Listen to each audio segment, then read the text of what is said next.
এই যে দেখেন এরকম এই যে ছবিগুলো আমরা উঠতেছে এটা আমরা ফেলে দিচ্ছি ইনশাআল্লাহ। এই নালাটার মধ্যে আবর্জনা থাকার কারণে আমাদের যে এইখানকার পানি যেভাবে নিষ্কাশন হওয়ার কথা সেটা আসলে হচ্ছে না। তো একটু বৃষ্টি হলেই এটা ভরাট হয়ে এই এলাকার যে বাসা বাড়িগুলো আছে সে বাসা বাড়ির মধ্যে চলে যাচ্ছে। এবং আমরা এখানকার সবচেয়ে বড় যে সমস্যা এখন ডেঙ্গু জ্বর দেখছি, এখানে মশার উৎপাদন একটা কারখানা পরিণত হয়েছে। তো আমরা আশা করি আমরা একটা উদ্যোগ নিয়েছি ইনশাল্লাহ জামায়াত ইসলামীর পক্ষ থেকে।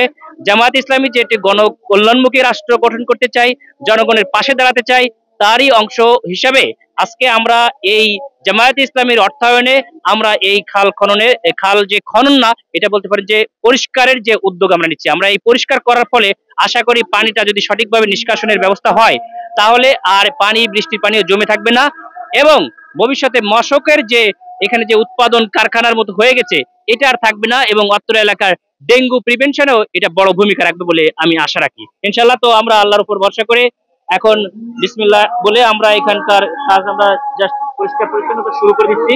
এটা এরকম ভাবে ময়লা উঠবে যে ময়লাগুলো এখানে দেখেন জমেছে এটা দেখছি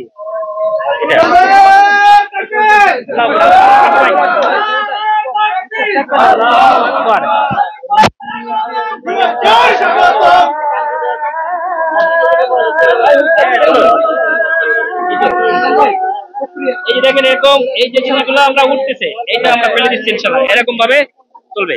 এরপরে আমাদের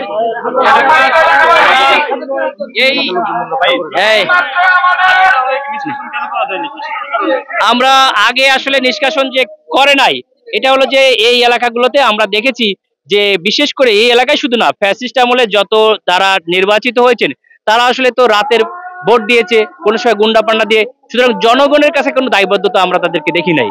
সুতরাং জনগণের পাশে এসে জনগণের কিছু কল্যাণ করতে হবে এই পর্যন্ত এখানে কোনো প্রতিনিধিও আসে না। আমরা বাংলাদেশ জামায়াত ইসলামী যদি নির্বাচিত হয় জনগণের পাশেই থাকবে এবং এই ধরনের কাজগুলো অব্যাহত রাখবে ইনশাআল্লাহ।